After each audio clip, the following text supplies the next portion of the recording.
प्यारे बच्चों नमस्कार। आज हम कक्षा 8 के अध्याय 7 घन एवं घनमूल के बारे में पढ़ेंगे। इस वीडियो में आज हम केवल घन और उस पर आधारित पहली प्रश्नावली का अध्ययन करेंगे।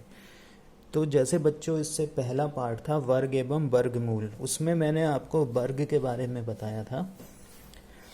वर्ग क्या होता है? यदि हम किसी संख्या को उसी संख्या से 2 बार गुणा कर लें तो हमें वर्ग मिलता है। और वर्ग से आगे आता है घन। घन क्या होता है? यदि हम किसी संख्या को उसी संख्या से 3 बार गुणा कर लें तो हमें मिलता है बच्चों घन। तो मैंने यहाँ एक छोटी सी परिभाषा टाइप लिखी है। घन क्या होगा? किसी संख्या का घन उस संख्या की 3 बार गुणा करके प्राप्त किया जाता है। बच्चों जिस प्रकार हम वर्गमूल निकालने के लिए 2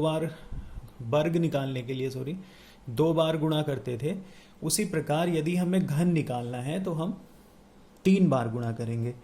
वर्ग को 2 घात से दिखाते थे, घन को 3 घात से दिखाते हैं। यहाँ थोड़ी सी संख्याएं लिखी है मैंने, जैसे संख्या 1, उसका घन क्या होगा? 1 की पावर 3, मतलब 1 को 3 बार गुणा कर लेंगे। 1 गुणा 1 गुणा 1 बराबर 1। वैसी संख्या 2 का घन क्या होगा? 2 की पावर 3। ये उसका प्रदर्शन है, कैसे हम उसको प्रदर्शित करेंगे।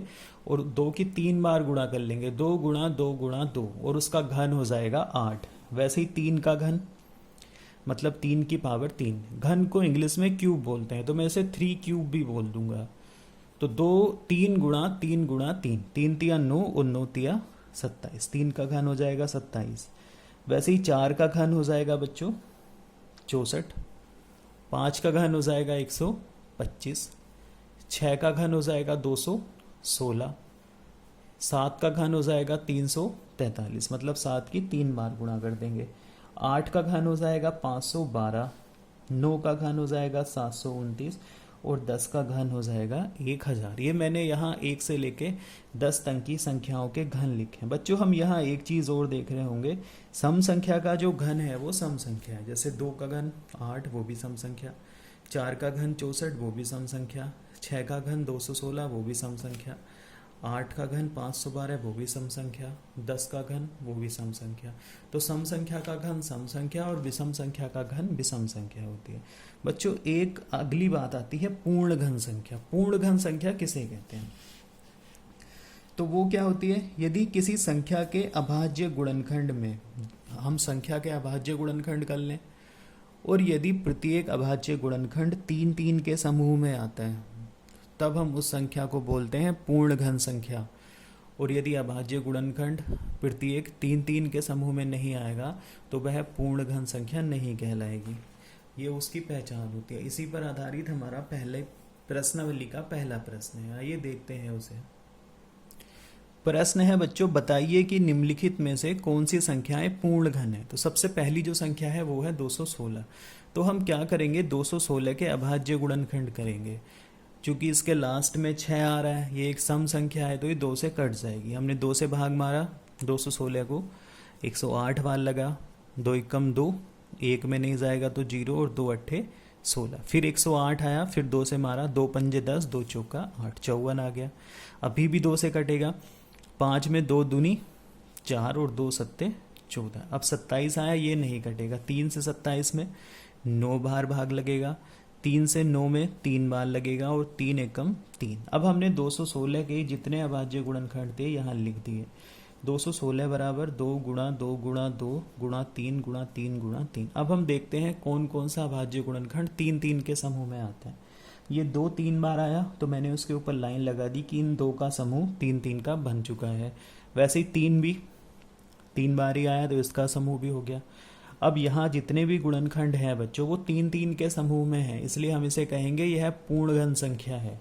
यहाँ लिख दिया है मैंने 216 का प्रत्येक अभाज्य गुणनखंड 3 के ग्रुप में है। मतलब 2 का भी ग्रुप 3 का बना है, 3 का ग्रुप भी 3 का बना है। तो प्रत्येक गुणनखंड 3 बार आया है, इसलिए हम क्या कहेंगे? 216 एक पूर्ण घन संख्या है। ऐसे ही अगला प्रश्न है बच्चों 128। 128 के हमने गुणनखंड किए। 2 से 128 को भाग मारा, 64 बार लगा। फिर 2 से 64 को भाग मारा 32 बार लगा, फिर 2 से 32 को भाग मारा 16 बार लगा, 2 से 16 को 2 अट्ठे 16, 2 से 8 को 2 चौके 8, 2 दूनी 4 मतलब अभाज्य गुणनखंड किए। फिर हम देखते हैं 2 के 128 के अभाज्य गुणनखंड ये यहाँ लिख दिए। 1 2 3 4 5 6 7 बार 2 आया था वो लिख दिया। अब हम देखते हैं पहले जो 3 2 हैं उनका भी ग्रुप बनता है, फिर अगले 3 2 का ग्रुप भी बनता है, लेकिन ये बेचारा 2 ऐसा है इसका ग्रुप नहीं बनता है। तो ये अभाज्य गुणनखंडों में अगर 3 3 के ग्रुप नहीं बने सभी के, तब हम कहेंगे वो पूर्ण घन नहीं है। अगर इस 2 के भी 3 3 के समूह बनते तब तो ये पूर्ण घन संख्या थी। अब चूंकि प्रत्येक अभाज्य गुणनखंड 3 3 के ग्रुप में नहीं है, अतः 128 पूर्ण घन संख्या नहीं है। तो बच्चों कुल मिला के पूर्ण घन संख्या चेक करने के लिए हम उसके अभाज्य गुणनखंड करते हैं। अगर वो सारे अभाज्य गुणनखंड 3 3 के ग्रुप के होंगे तब तो हाँ है, और 3 3 के ग्रुप के नहीं होंगे तो ना है। बच्चों उससे अगला प्रश्न है 1000। बताना है 1000 पूर्ण घन संख्या है कि नहीं। तो हमने भाग मारा 2 से 1000 को 500 बार लगा, फिर 2 से 500 को मारा 250 बार लगा, फिर 2 से 250 को मारा 125 बार लगा। अब तो 2 से लगेगा नहीं, अब हम 5 से भाग करते हैं 25 बार लगेगा, फिर 5 से 25 को करते हैं 5 बार लगेगा, और फिर 5 से 5 को 1 बार। अब हमने 1000 के सारे गुणनखंड यहाँ लिख दिए। तो हम देखते हैं 2 में भी 3 3 का ग्रुप बन रहा है, और जो इसका अभाज्य गुणनखंड 5 है उसका भी 3 3 का ग्रुप बन रहा है। क्योंकि प्रत्येक अभाज्य गुणनखंड 3 3 के समूह में है, इसलिए 1000 को हम कहेंगे वह पूर्ण घन संख्या है। बच्चों इसके 2 पार्ट बचे हैं, वो आपको होमवर्क में बनाने हैं। चलिए देखते हैं प्रश्न संख्या 2 कैसे हल होगा। प्रश्न संख्या 2 है, वह सबसे छोटी संख्या ज्ञात कीजिए जिससे निम्नलिखित संख्याओं को गुणा करके पूर्ण घन प्राप्त हो जाए। मतलब जो ये 243 है ये पूर्ण घन संख्या नहीं है, हमें एक ऐसी संख्या ढूंढनी है जिससे 243 को गुणा करके यह पूर्ण घन बन जाए। तो बच्चों सबसे पहले हम 243 के अभाज्य गुणनखंड करते हैं। तो 243 2 से तो कटेगा नहीं, तो 3 से भाग मारेंगे, 3 से 81 बार भाग लगेगा, 81 में फिर 3 से भाग मारेंगे 27 बार लगेगा, 27 में फिर 3 से भाग मारेंगे 9 बार लगेगा, 9 में फिर 3 से डिवाइड करेंगे 3 बार लगेगा, फिर 3 से 3 को 1 बार। अब हम क्या करेंगे, जो 243 है उसको यहाँ लिख देंगे और उसके सारे अभाज्य गुणनखंड उसके आगे। फिर हम इसमें 3 3 के समूहों का निर्माण करेंगे, समान अभाज्य गुणनखंडों के। तो ये 3 का समूह बन गया। बच्चों ये 3 ऐसे हैं कि इसके साथ इनका समूह 3 3 का नहीं बन रहा है। यदि यहाँ एक 3 और आ जाए तो इसका भी समूह बन जाए, और जब इसका भी समूह बन जाएगा तो ये 243 जो है वो पूर्ण घन संख्या बन जाएगा। तो हमें क्या करना होगा, 243 को पूर्ण घन बनाने के लिए इसमें इसके समूह को पूरा करना होगा, और इसका समूह तब पूरा होगा जब हम इसमें 3 से गुणा करें। तो सीधी सी बात मैं यही लिखूंगा, यहाँ संख्या 3 3 के समूह में नहीं है, अतः 243 को पूर्ण घन बनाने के लिए हमें 3 से गुणा करना होगा। अब इसका सेकंड पार्ट है बच्चों 256। तो 256 के भी सबसे पहले हम अभाज्य गुणनखंड करेंगे। लास्ट में 6 है, सम संख्या है, 2 से कटेगी, 2 से काट दिया, 2 एकम 2, 5 में 2 दूनी 4, 1 बचा 16 हो गया, 2 अट्ठे 16, 128। फिर 2 से 128 को काटेंगे, 2 छक्के 12, 2 चौक 8, 64 बार। फिर ऐसे ही हम इसको पूरा नीचे तक विभाजित कर देंगे। अब 256 के आगे हम उसके सारे अभाज्य गुणनखंड लिख लेते हैं, मतलब 2 बार 2 को 8 बार लिख लेते हैं। अब हम यहाँ देखते हैं इन 2 में भी 3 3 का समूह बन रहा है, इन 2 में भी 3 3 का समूह बन रहा है, लेकिन इन 2 का 3 3 का समूह नहीं बन रहा है। तो अगर इनका भी समूह बन जाए तो 256 पूर्ण घन हो जाए। तो क्या करना पड़ेगा इसका समूह बनाने के लिए, 2 आए हैं, 1 और चाहिए, तो 1 2 से इसमें हम गुणा कर लेंगे। तो यहाँ संख्या 2 3 3 के समूह में नहीं है, अतः इसे पूर्ण घन बनाने के लिए 2 से गुणा करेंगे। कितना चाहिए बच्चों, 2। इस तरह से इसका सेकंड पार्ट हल होगा। अब इसका थर्ड पार्ट देखते हैं। बच्चों थर्ड पार्ट में जो संख्या है वो है 72। 72 को पूर्ण घन बनाने के लिए हम इसमें किससे गुणा करें, तो किससे करेंगे, पहले उसके अभाज्य गुणनखंड कर लेते हैं। 2 से 72 को भाग मारेंगे 36 बार, फिर 2 से 36 को भाग मारेंगे तो 18 बार लगेगा, 2 से 18 को भाग मारेंगे 9 बार लगेगा, फिर अब 2 से नहीं लगेगा तो अब 3 से करेंगे, तो फिर हम 72 के आगे उसके अभाज्य गुणनखंड लिख लेते हैं। लिख दिए। अब यहाँ देखते हैं किस किस में 3 3 का समूह बन रहा है। 2 का तो समूह बन जा रहा है 3 3 का, लेकिन इन 2 3 का समूह नहीं बन रहा है। तो इसको पूर्ण घन बनाने के लिए आप समझ गए होंगे क्या चाहिए, 3 चाहिए, 2 है ना, तीसरा भैया चाहिए इनका। यह संख्या 3 3 3 के समूह में नहीं है, अतः 72 को पूर्ण घन बनाने के लिए 3 से गुणा करेंगे।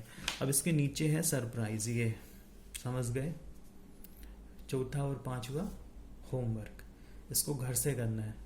अब देखते हैं प्रश्न संख्या 3 में क्या है। बच्चों जो प्रश्न संख्या 3 है वो प्रश्न संख्या 2 का उल्टा है। प्रश्न संख्या 2 में वो हमसे कह रहा था कि किस छोटी संख्या से गुणा करे कि पूर्ण घन बन जाए, और 3 में कह रहा है किस छोटी संख्या से भाग करे कि पूर्ण घन हो जाए। तो जो ये बिल्कुल उसका उल्टा है। अभी देखते हैं कैसे होगा। 81 के गुणनखंड करेंगे, 3 से भाग मारेंगे, 27 बार लगेगी, फिर 3 से 27 को भाग करेंगे, 9 बार लगेगी, फिर 3 से 9 को भाग करेंगे, 3 बार लगेगी, फिर 3 एकम 3। 81 के ये अभाज्य गुणनखंड हो गए, हमने यहाँ लिख दिए गुणा लगा के, 3 गुणा 3 गुणा 3। अब 3 3 का समूह बनाया, इन 3 का तो बन गया, लेकिन इन वाले भाई साहब का नहीं बना है, तो बस इसे ही हटा दो। अब तो दिख रहा है समूह, बस तो सीधी सी बात है। जो समूह में नहीं होगा उसी के आधार पे किससे भाग करें किससे गुणा करें निर्धारित होगा। अगर भाग करना है तो जो समूह में नहीं है उसको हटा देंगे, और गुणा करना है तो उसका पूरा समूह बना देंगे।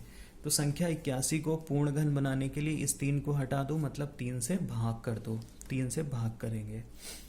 दूसरा प्रश्न है 128। 128 के भी गुणनखंड कर लेते हैं।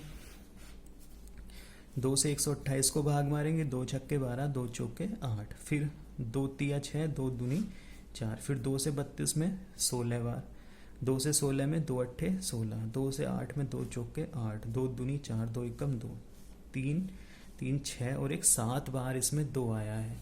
तो हम 128 को लिख देंगे और उसके आगे गुणा लगा के ये सारे अभाज्य गुणनखंड हम यहाँ लिख देंगे। उसके बाद हमने 3 3 के समूह बनाने हैं, मैंने लाइन से समूह दिखा दिए, इसका भी पूरा हो गया, इनका भी पूरा हो गया, लेकिन ये बचा है। तो भाग में जो बचा है उसी से भाग मारेंगे। तो 128 को पूर्ण घन बनाने के लिए बच्चों 2 से भाग करेंगे, सीधा सीधा मैंने यहाँ लिख दिया है। आप समझ गए होंगे कि इसको हटाना है, इसलिए अब देखते हैं अगला इसका पार्ट, वो है 135। तो 135 के भी अभाज्य गुणनखंड करेंगे। 5 से 35 में 27 बार, फिर 3 से भाग मारी, 135 के बराबर उसके हमने अभाज्य गुणनखंड लिख दिए, 5 गुणा 3 गुणा 3 गुणा 3। अब यहाँ देखो इस 3 के तो बन गए 3 3 का समूह, लेकिन इसका नहीं बना।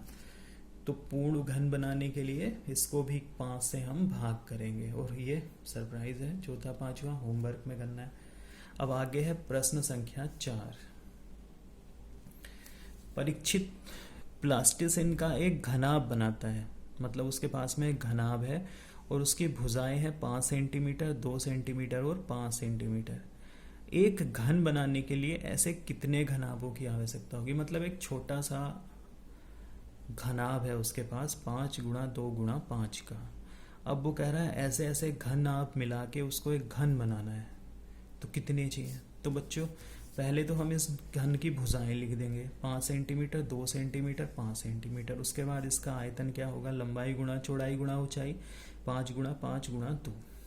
अब ना तो इस 5 के 3 3 का ग्रुप बन रहा है, घन बनाने के लिए तो उसके अभाज्य गुणनखंडों के ग्रुप बन जाने चाहिए ना 3 3 के।